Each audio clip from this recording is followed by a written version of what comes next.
The boat's oars sliced through the water, moving rhythmically away from the shore. On the beach, a man stood screaming. He waded into the surf, his chest heaving, begging the crew to turn back. He wasn't a castaway from a shipwreck. He wasn't a victim of mutiny. He was Alexander Selkirk, and he had chosen this. Moments earlier, in a fit of rage and arrogance, he had demanded to be left behind. He was bluffing. He expected the captain to cave. He expected his crewmates to rally behind him. Instead, they threw his sea chest onto the sand, turned their backs, and rowed away. As the ship's sink ports caught the wind and disappeared over the horizon, the silence rushed in to fill the void. It was October 1704. Selkirk was 28 years old. He would not hear a human voice again for 4 years and 4 months. This is not the sanitized story of Robinson Crusoe. This is the raw, psychological descent of a man who conquered an island, only to realize he could never return to the world he left behind. Alexander Selkirk was not a hero.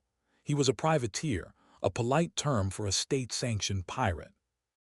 Born in a small fishing village in Scotland, he was a man of violent temper and supreme skill. By 1703, he was the sailing master of the Cinque Ports, a galley hunting Spanish gold in the South Seas. But the ship was a floating coffin. The hull was rotting, the wood was worm-eaten, and scurvy was ravaging the crew. Selkirk, a brilliant navigator, saw the math clearly. If they continued, they would sink.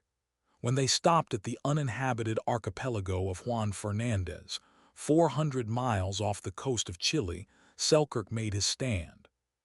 He told Captain Thomas Straddling that the ship was doomed. He issued an ultimatum: fix the ship or leave me here.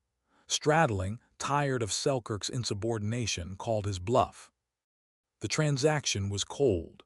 Selkirk was given a musket, a pound of gunpowder, a hatchet, a knife, his navigation tools, and a Bible. As the reality of his decision set in, the king of the island collapsed. The first 8 months were not a test of survival, they were a study in terror. He didn't build a shelter. He didn't explore. He sat on the shoreline, staring at the horizon until his eyes burned, paralyzed by a depression so profound he barely ate. The shoreline was a trap. It was where the sea lions gathered, massive, roaring beasts that fought violently for territory. And at night, something worse emerged. The rats were the first war he had to fight. They were not the timid creatures of a city alley. These were enormous European rats, survivors of previous shipwrecks, and they had overrun the island. As soon as the sun dipped below the peaks, the ground seemed to move. They swarmed over Selkirk as he slept. He would wake up screaming to the sensation of sharp claws on his face and teeth gnawing at his clothes. They bit his feet. They ate his food. Sleep became a battleground. Madness began to scratch at the back of his mind, whispering that it would be easier to just walk into the ocean. To survive, Selkirk had to abandon the coast. He had to conquer the interior. He retreated into the deep, wooded valleys, where he brokered a strange alliance. The island was home to feral cats, ancestors of shipmousers left behind decades ago. Selkirk began to share his meager goat meat with them. Slowly the cats accepted him. At night he would sleep surrounded by hundreds of them. They formed a living, purring wall of fur and muscle, a perimeter that the rats dared not cross. For the first time in months, amid the smell of wood smoke and wild animal musk, Selkirk slept. But his gunpowder was running low. The moment the last grain was spent, the sailor died and the predator was born. He realized that to eat, he had to become faster than the prey. The island was populated by wild goats, agile creatures that lived on the jagged volcanic ridges.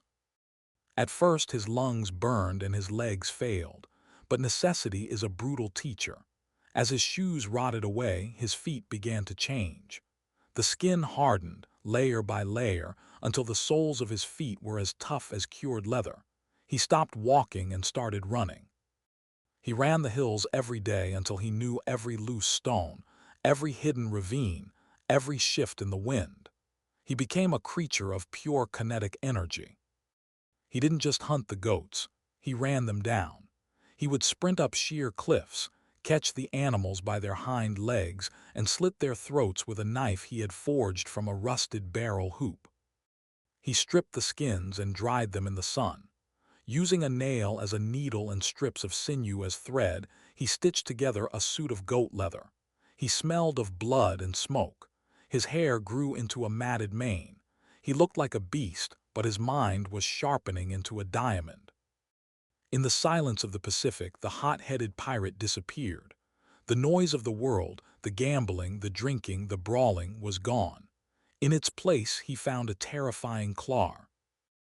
He read his Bible aloud to the trees just to keep his tongue from forgetting the shape of words. He sang psalms that echoed off the canyon walls.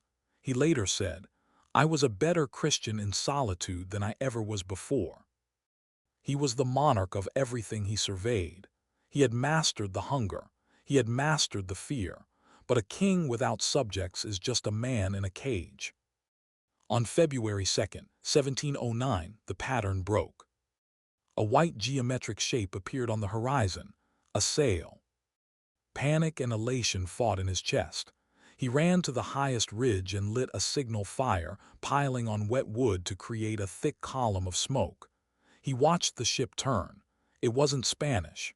It was the Duke, an English privateer.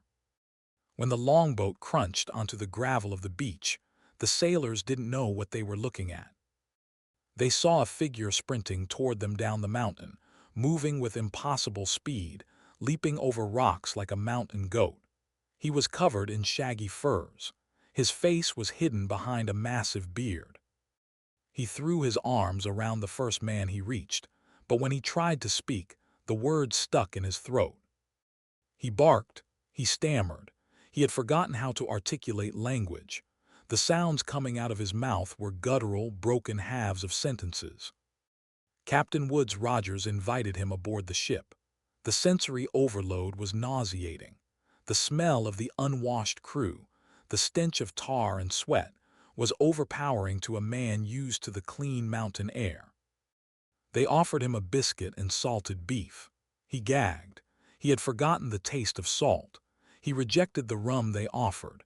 After 4 years of drinking only clear spring water, the alcohol smelled like poison. But amidst the confusion, he learned the truth about his past. The sailors told him that the Cinque Ports, the ship he had refused to board 4 years ago, had sank shortly after leaving the island. The hull had snapped, just as Selkirk predicted.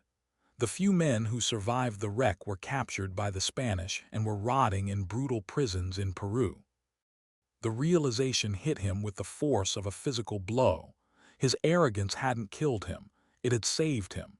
His exile had been his salvation. Captain Rogers was mesmerized by Selkirk. He watched the wild man catch sea turtles with his bare hands and outrun the ship's bulldog. He immediately made Selkirk the ship's sailing master. They didn't go home right away. Selkirk spent another 2 years at sea, raiding Spanish galleons, now fighting with the ferocity of a man who had tackled wild beasts for 4 years. In October 1711, Alexander Selkirk finally stepped onto the cobblestones of England. He was a rich man. He had £800 in his pocket, enough to buy a mansion. But to a man who had forgotten the concept of money, it felt like carrying stones. London was an assault on the senses. The air was thick with coal smoke, rotting fish, and horse manure. The noise of carriages, street hawkers, and church bells was a physical hammer against his skull. He had spent 4 years listening to the wind and the surf. The roar of the city felt like violence. He wore velvet coats and silk stockings, but they felt like chains compared to the rough freedom of his goat skins. He bought shoes, but his feet, calloused and wide from the island terrain, bled inside the leather constraints. He walked the streets like a ghost. He was there, but he wasn't present. He found the conversations of polite society unbearable. They talked of politics, of fashion, of petty grievances. Selkirk had stared into the void of eternity. He had conquered death. Their problems seemed laughably small. He retreated to his childhood home in Largo, Scotland, hoping to find peace. But he couldn't sleep in a bed. It was too soft, too warm. The walls felt like they were closing in, crushing him. In a desperate attempt to reclaim his sanity, he went into the garden behind his family's house and dug a cave. He spent his days sitting in that damp hole, staring at the gray ocean, crying for his lost kingdom. He frightened the neighbors. He was a rich man living like an animal, a celebrity who refused to play the part. In the taverns of Bristol, he would sit alone, staring into his pint, telling anyone who would listen, "I am now worth £800, but shall never be so happy as when I was not worth a farthing." Civilization was killing him, so he ran back to the only thing that made sense, the sea. He enlisted in the Royal Navy. He tried to chase the horizon again, but the ocean is cruel and it does not offer second chances. In 1721, off the humid coast of West Africa, a fever swept through his ship, the HMS Weymouth. Selkirk, the man who had mastered his own health in the wild, the man who could outrun goats and survive alone against the elements, was helpless against the invisible enemy of disease. He died not as a king, but as just another sailor in a crowded, sweating hammock. He was 45 years old. His body was sewn into canvas and slid into the Atlantic Ocean.